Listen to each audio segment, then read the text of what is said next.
Hello, Relatively Prime listeners.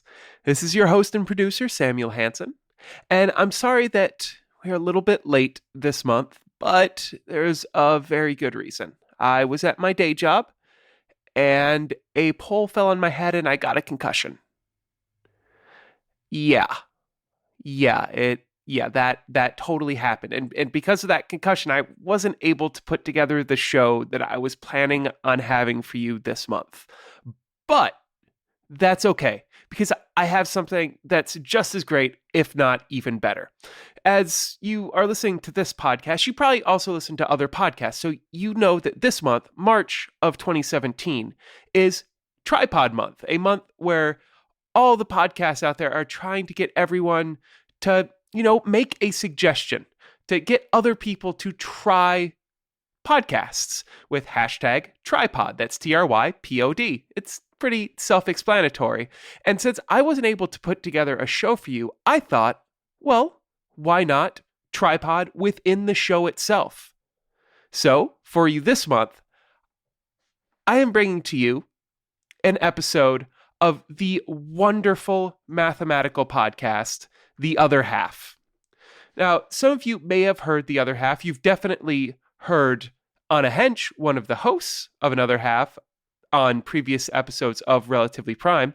And so you may know that this is another one of my Acme Science podcasts. I am their executive producer, but the reason that they're so good has nothing to do with me. It is all Anna Hench and her co-host, Annie Roram, and their wonderful chemistry and their great knowledge and their just really good investigation of the topics that they cover. So I'm bringing to you the third episode of The Other Half, which talks about mathematics and patents. I'm not going to tell you any more because it's really a great episode. And if you enjoy this, please go try more of their podcasts. And also, please take part in Tripod. Find a friend and just subscribe them to any podcast. I mean, if it's Relatively Prime, even better, but any podcast at all. Because there's really not that many people still to this day that listen to podcasts, and we really want more people to listen. And if you do that, make sure you talk about it somewhere online using the hashtag tripod, and, let me know. I'd love to know what any one of my listeners is suggesting to their friends, families, or even strangers. Just walk around yelling about podcasts. That's great. And so, without further ado, let's get to this month's episode, which is Tripod, The Other Half. Hello, and welcome to The Other Half. We are your hosts. I'm Anna Hench. I'm a professor of mathematics at Duquesne University in Pittsburgh, Pennsylvania, home of the sandwich with coleslaw, french fries, and a fried egg on it. And I'm Annie Roram, and I am a policy associate at the Weldon Cooper Center for Public Service at the University of Virginia, but I no longer live in Charlottesville, Virginia. I have recently moved to Washington, D.C., home of President Barack Obama. Congratulations on the move. Thank you. That's so exciting. So what we want to talk about today is the very exciting topic of mathematics and patent law. So before we launch into this topic, let me give just a quick background of why we got interested in talking about this in the first place. So this summer, I was at a conference where I was working on a large database project called the LMFDB. What does LMFDB stand for, Anna? The LMFDB is the L Functions Modular Forms Database. So what we were doing at this conference was building the database. So coming up with all these L functions, modular forms, and friends, and pouring them into this database. So you can think of this as just a huge collection of algebraic objects. So these are like curves and lattices and polynomials and things like that. And so it came up at this conference, the discussion of whether or not we should seek some sort of copyright, trademark, or patent on the database and the objects therein. And this was a rich discussion which was never actually resolved. And it's not so important what the resolution would have been anyways, but it really got me thinking what a strange question that was to ask if you could have intellectual property ownership over an algebraic object, like a curve or an equation. It just struck me as so odd. So I called Annie and told her how odd this was. And with a lot of excitement. Anna was like very, very excited to explore this topic, which I, of course, love because enthusiasm is one of my favorite traits about Anna. Let me give you just the most basic version of the question that we're asking. So what this really looks like is if you have an inequality, let's take one that most school children learn at some point, the Pythagorean theorem, a squared plus b squared equals c squared. This is kind of like asking if old Pythagoras could have gotten a patent on that expression, right? This idea that the leg squared plus leg squared equals hypotenuse in a triangle. So what do you think? Well, so first, maybe let's define what a patent really does for somebody. And it's pretty interesting, actually. The USPTO, the Patent and Trademark Office, explains that when somebody gets a patent, what they're getting is the right to exclude others from making, using, offering for sale, or selling the invention. So what like in particular, people aren't getting the right to make it themselves.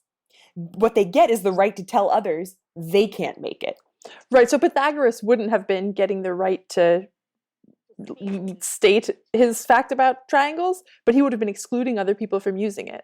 Wait a minute, but then, so like, I guess what does it mean to use the Pythagorean theorem? Is this like if anyone ever draws a triangle, they would be in violation of his patent ownership? Or like if you use the fact that a squared plus b squared equals c squared, where does that sort of roll out? Well, interestingly, by all accounts and by all legal holdings, Pythagoras could not have obtained a patent on that equation. And there are a variety of ways to explain exactly why, but I think the most straightforward is that it's been determined through years and years and years of patent legislation and rulings that abstract ideas are not patentable. So think of Pythagoras as making this statement: leg squared plus leg squared equals hypotenuse squared. And that's all he said. He didn't say, and you can reach this conclusion in order to build a house with a beautiful triangle on the roof. Or you can reach this conclusion and generate triangles willy-nilly using this contraption that I've invented to enact this equality. All he said was, this is a reality that I have identified. So am I to understand then that the thing that makes something patentable is not whether or not it has an application, because certainly the Pythagorean theorem has applications, but whether or not it's actually an applied thing? That's it. You need to be able to operationalize or encode some sort of direct usefulness to the particular statement that you've come up with. So in general, things that are patentable are processes or machines or things that you can manufacture, not concepts, which is exactly what this a squared plus b squared equals c squared amounts to. It's a concept, but it doesn't automatically come with a way of using it. So patents need to be useful. They need to be new, and they need to be what the US Patent and Trademark Office calls non-obvious. So like, they can't just be something that anybody walking down the street is going to be able to state out loud, like the sky is blue. That's obvious. I think there's something also interesting to the fact that this a squared plus b squared equals c squared, it's not as obvious as saying the sky is blue, but it was true before you said it, right? It's not as though Pythagoras created something new. He merely said something that was true all along. That's spoken like such a devoted mathematician, as you are just the vessel through which universal truths can be brought into this world. And I couldn't agree with you more. I think that math is just a way of writing down in a very particular language things that are true. But it, like, is math discovered or invented is such a wonderful philosophical question. This reminds me of a horrible quote that I heard from a mathematician recently who wrote some very complicated equation on the board and said, "Do you understand this equality? It's not a matter of math, it's just a matter of eyesight." Because when something feels so obviously clear to you, you think, well, a squared plus b squared equals c squared. It's simply true. Yeah. Right? The math once uncovered, it does become merely a matter of eyesight to understand it. And that's actually what makes a mathematician, right? You know, everybody has the capacity. And this is a belief that you and I have strongly, right? Everybody can do math. Sure. What makes a mathematician is their engagement with the subject matter to the extent and to the point where it becomes a matter of eyesight, not a matter of deep wrestling understanding anymore, because you've passed that exposure and that experience.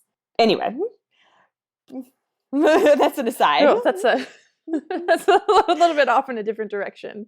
But nevertheless, we can rest assured that something like the Pythagorean theorem is not patentable. And I think we can both agree that neither is it patentable nor should it be. If you were able to patent things like that or equivalent things, you would be seriously throwing a monkey wrench in the ability for people to do anything down the road, right? Like if you have a patent on the Pythagorean theorem or the quadratic formula or, I don't know, the equation of a line, you would be hindering everybody else from ever using them, or really even like looking at a line, right? Like or imagining a triangle, right? Those would be patent infringements somehow.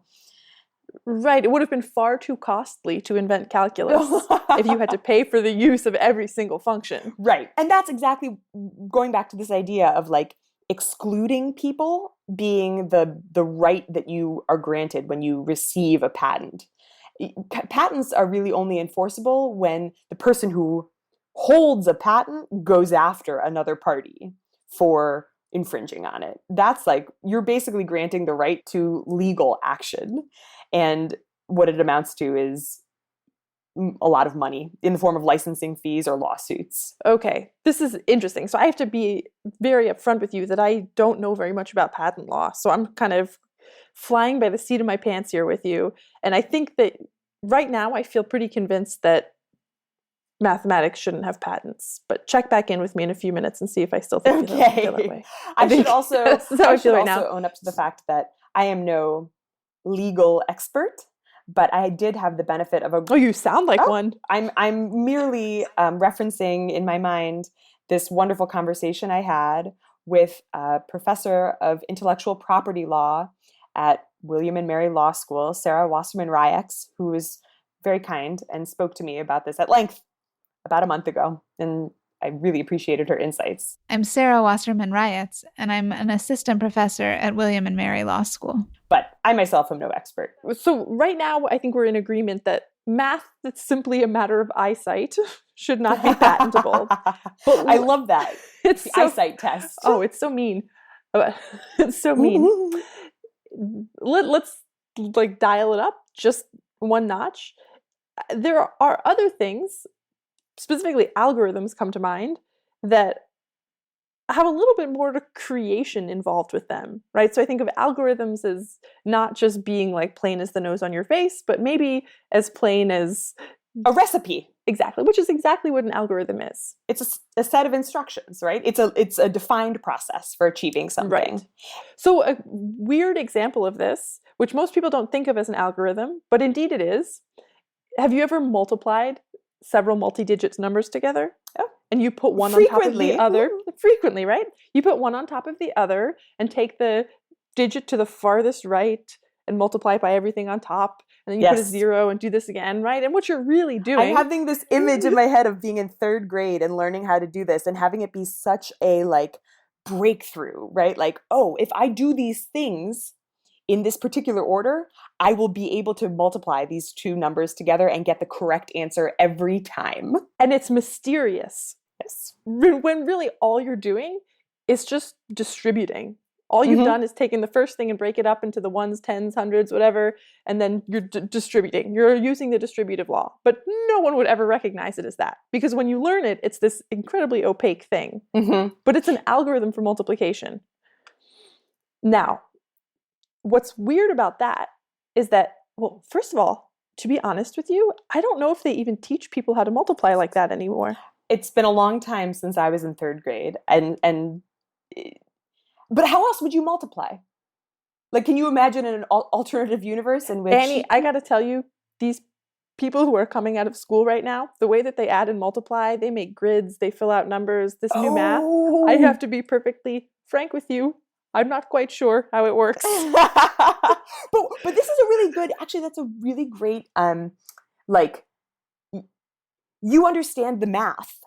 What you don't have a good grasp on are the algorithms by which the math is achieved. That's why I think this is a really cool example, because here's an obvious thing, as plain as the nose on your face, but there are several different recipes you can use to get to it.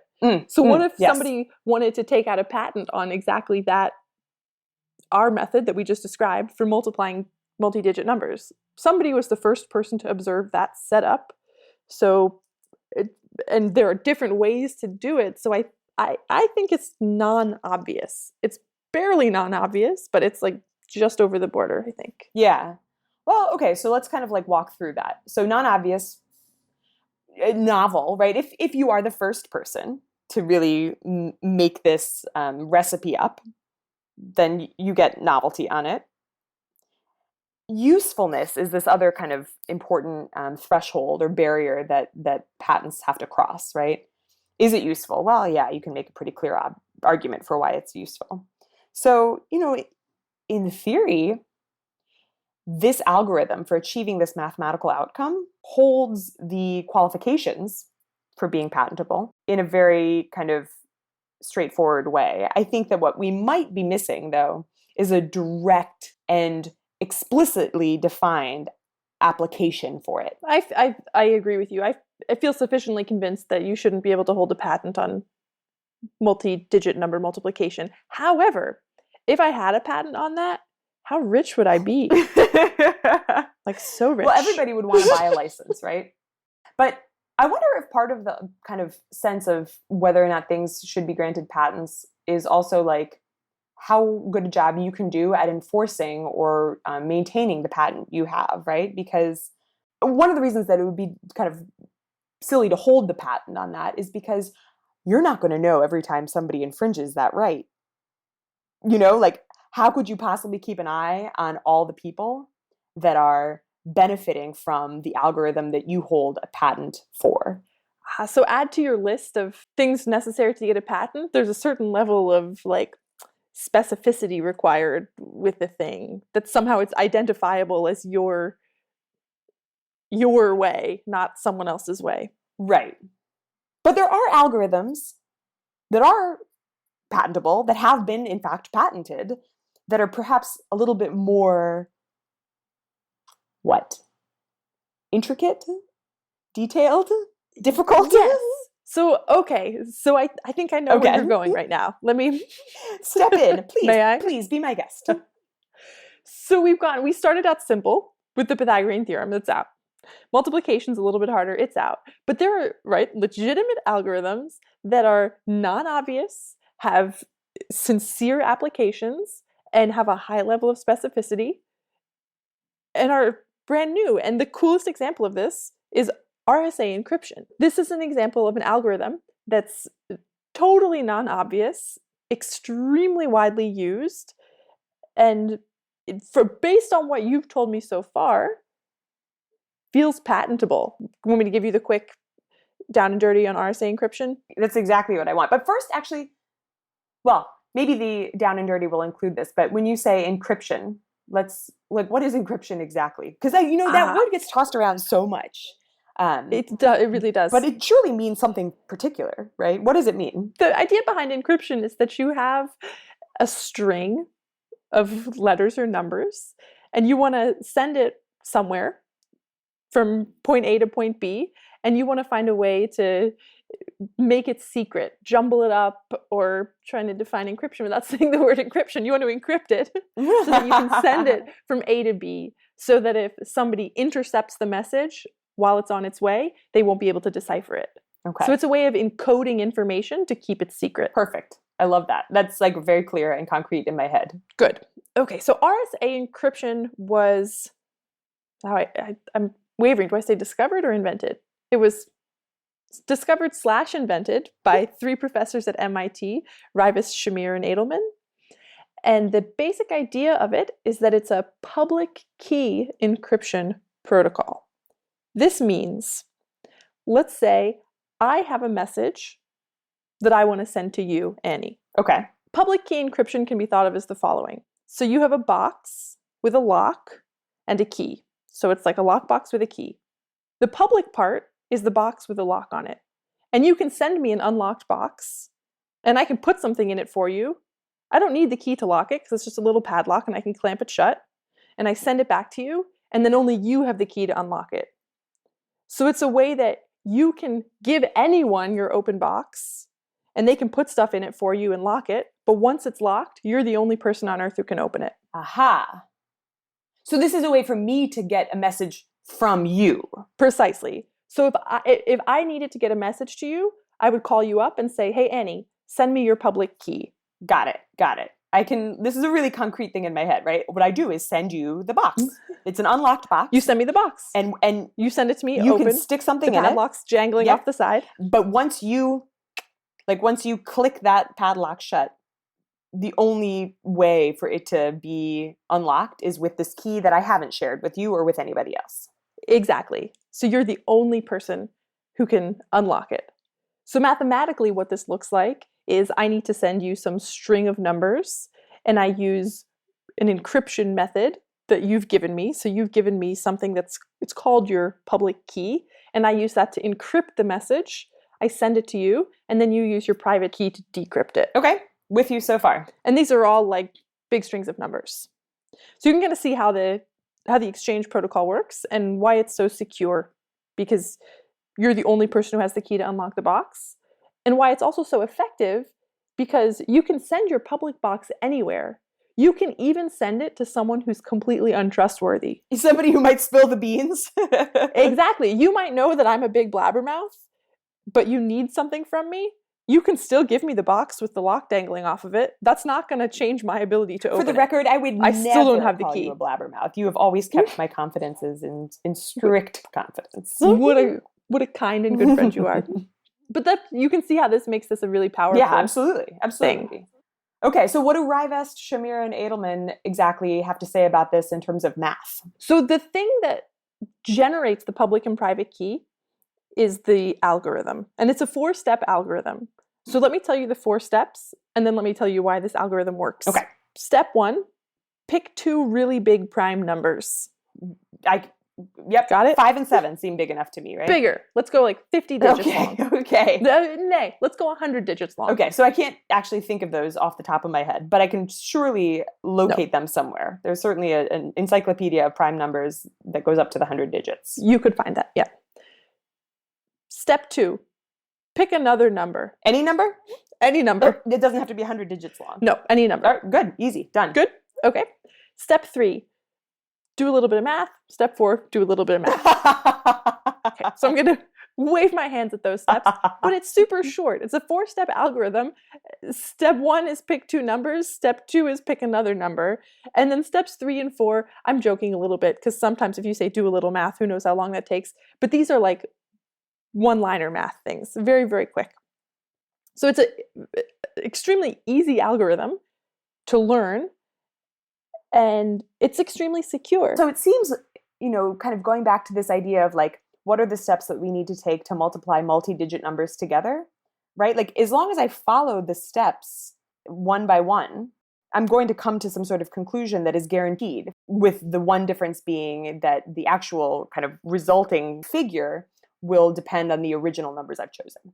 But that's what's changing from time to time, is that those initial 3 numbers I choose, are my only kind of point of maneuverability, and then everything else is determined for me. Exactly. The way that I always visualize this in my head is for RSA, you pick your 3 numbers, you pour them in the top of this machine, and you turn a crank, And then turn the crank handle a few times, and then boop, your public and private key pop out the other side.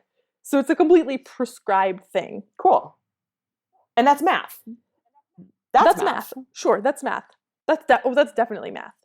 The most mathy thing about it is the reason that it's so secure, and that lies in these 2 big prime numbers that you picked, and the fact that part of the algorithm has you multiplying these 2 prime numbers together to get some other absurdly large number. 100 digits times 100 digits is going to be like just enormous. And the only way to discover someone's private key is to factor that really big number and reclaim those 2 primes. Aha. So if I had chosen, say, 5 and 7 and multiplied them together to get 35, it would be very easy to get my private key because everybody looks at 35, and it's surely just a matter of eyesight to determine that 5 and 7 Simply eyesight are the numbers that you need to multiply but to get for it. much longer numbers, it's so hard. So for example, so if you pick the hardest numbers to factor are things that are products of 2 really big primes that are relatively close together. But the reason that that's hard to do is because like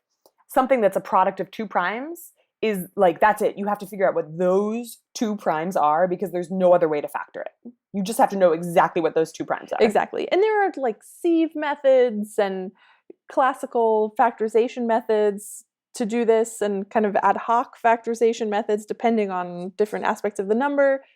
But to date, the largest such number that's been factored is something like 212 digits. We haven't even gotten past 212 digits. And that thing took 2,000 CPU years to factor. They did it on several machines in parallel, so I think the whole project was completed over maybe 2 years' time. But still. Nevertheless, that is really slow.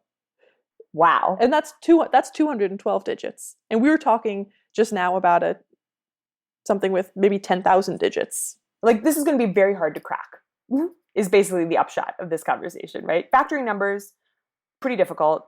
Factoring large numbers, exceedingly difficult. RSA is like the codified technique that leverages that fact in order to create this really useful setup, which is a way of securely sending messages. Beautifully put. Exactly. Oh, thank you. I appreciate that. Okay, but and that was patentable. That's the upshot of this whole thing. That sounds totally patentable. Does it have a patent? I'm glad you asked. No longer, but it did. So here's the story on the non-mathematical end of RSA. This is what I have a little bit more data on. Not the math itself, but the history of it. So, right, these 3 guys, Rivest, Shamir, and Edelman, MIT professors, they figure out this mathematical application.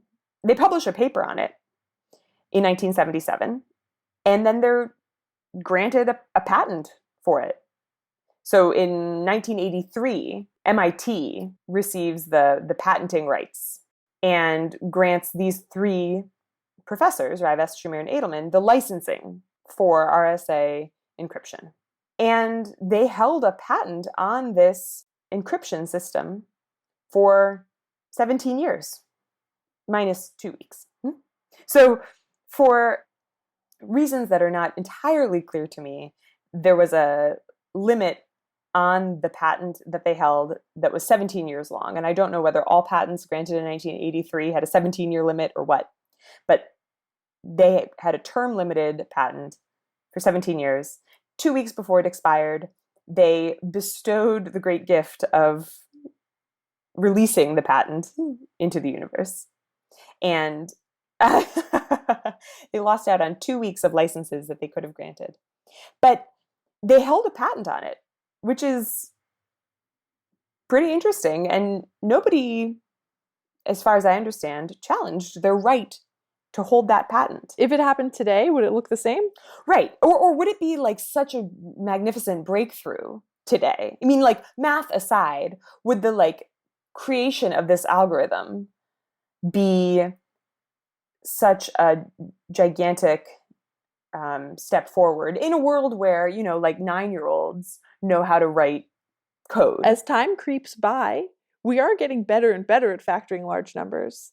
So I'm thinking in particular, sometime in the 90s, Karl Pomerantz, who's a mathematician at Dartmouth, he came up with an idea called a quadratic sieve that significantly improved our ability to factor really big numbers, which arguably is as important and as groundbreaking and innovative, applicable, all these things as RSA, but he never got a patent. I don't know if he applied for one, but I suppose he should have been granted one if he had, if RSA could get one, because I think it's in the same league. But then here's the other thing that I think. If something like this sieve method, which is very, very good, gets a patent, then aren't you kind of stopping people from inventing better sieve methods? Because it's not like RSA isn't the best way that we'll ever encrypt anything. So, but what's interesting is in all of these patent cases, what you see is a concern by the courts that you're going to cut off innovation upstream. And that kind of tension is actually present in a lot of patent law when you're talking about whether what you're cutting off is sort of the tools for further innovation, or what you're doing is giving someone a market for something that is already being marketed to consumers. And when you're talking about sort of end user type stuff, things that's directly marketed to the consumers, of course, they're just not as concerned. But if you're talking about tools that are used and upon which other innovation might build, then we start to really see this concern. And I think that's why algorithms and abstract ideas are targeted. I think that we can break this discussion into two pieces. I think that theoretical math is on one side and software is on another side, and algorithms sit right on the line between them. And it seems like algorithms can kind of tip from side to side. And math, in its purest form, I feel like shouldn't be patentable for all the reasons we've talked about. But software is kind of a weird thing too. I mean, I could see a reality in which you patent software. Can you do that? Sure, you can patent software. And I think people sometimes love that. And then there are other groups of people that hate that, right? And I think that the argument for hating the ability to patent software in the form of like patenting the mechanism by which, for example, you can like swipe across your smartphone to unlock the screen, right? Like the software that allows you to do that encompasses both, I think, the code that you have to write in order to create that mechanism, but also the idea of that mechanism, right? A software patent kind of like exists in between the function that you get your code to enact and the idea or the design of the system itself. And I think that there are people who argue that what all of those steps are is just kind of like concatenating a whole bunch of abstract ideas until you get to a conclusion. Yeah. And that group of people might say, software patents are patents on math, right? Software is math. And if you make that equality, then the outcome is pretty clear, right? We've already said math as an abstract idea isn't patentable. And so if you equate software with math, then software isn't patentable either. But I think it's the equality that is really the question there. Sure. Is software math or is software something else? Oh, I don't know the answer to that question. Which is why software patents become this highly controversial piece of patent granting and patent law, and why people have such strong opinions about them. And I think to your point earlier, software is very bizarre in that it moves so quickly. A thing that would have been an innovative software patent 20 years ago there probably isn't even a machine around that would run it anymore. Exactly, right. We'd have to go back and like get those cards that you punch holes in and then like go to a supercomputer that's actually only as powerful as a modern calculator and get the cards to get fed through. No, that's exactly right. This world in which innovation actually moves so quickly is one that can be very difficult to regulate, which is really what patent law does. I mean, I think if one were to do it again, I don't know that either patent law or copyright law are well suited to deal with software. But again, I mean, because you don't know what's coming, it's hard to craft things to be industry specific because you don't know how the industry will, what the next industry will be. Intellectual property law is about drawing boundaries on inventors' rights to things and inventors' ability to say, this is my idea, not your idea. And software actually is difficult to manage or regulate because there is so much collaboration and there is so much building on what has come before. And it moves so quickly that it's hard to say what is one person's idea versus another person's idea. So for this reason, as well as this question of the equality between software and math, as well as the what is to be gained, there's a lot of benefit to be gained from holding a software patent. It could be very lucrative to have exclusive rights to an idea. It is a very controversial area of intellectual property law, and one that many people have opinions about. Do you have an opinion about it? As a mathematician, do you have an opinion about software patents in particular? Geez, not particularly. I think that I don't see software so much as a linking together of abstract ideas. I see it as kind of far from math in a sense, because it feels patentable to me. I feel like if I were a software developer, I would want to be able to patent my work because it's an end product. So I have to, something that I just have to ask because it's in my head. It's funny that my instant reaction is that math is not patentable and software is, when a huge difference between people developing math and people developing software is that people who develop math are almost completely academic mathematicians, and people who develop software are almost completely industry workers. So the framework and infrastructure under which both of these things are evolving looks so completely different.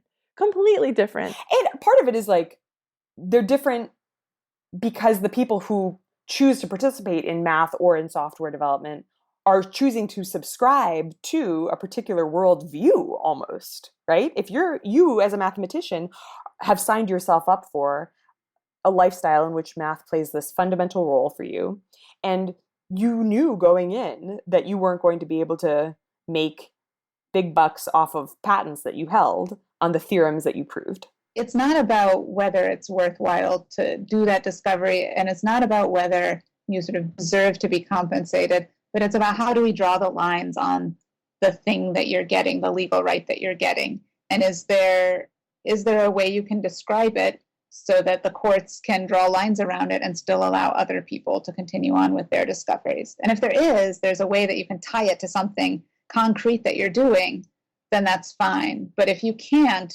then you are just taking that idea. So I think we've literally touched on absolutely everything I know about patents. I think so. And I think I have a better understanding of the gradation of ideas that can exist from totally unpatentable seeming to totally patentable seeming, and what that climb looks like. With that thought, I have a piece of homework for you and a piece of homework for me. Well, okay, I'll call them both pieces of homework for us. One piece of homework is we need to figure out how many mathematicians have ever had patents or have ever applied for patents, because I'm curious about that. That's homework 1. Homework 2 is not actually homework at all, but I should mention that this database conference that I brought up at the top of the episode, I'm going back for round 2 next week. It's going to be in Rhode Island. We're going to keep working on this LMFDB database, and maybe this conversation will reach a new resolution next week. I can certainly say something about patentability of elliptic curves, namely no. But man, and maybe this is our next episode or perhaps another one down the line. What about copyrights? Oh, I think we need to stop right there. So good. Well, have fun at that conference, Anna. I guess that's it for us today. Thank you so much to our listeners who are still with us. And as always, we would like to thank Samuel Hansen of acmescience.com, our executive producer who makes us sound so good. And we urge you to go over to acmescience.com and check out the other podcasts. And thank you too to Sarah Wasserman-Ryax, who was such a wonderful resource in my learning about intellectual property law and an absolute pleasure to speak with. Now I have an invention I'm going to tell you about, but first we're going to turn our mics off.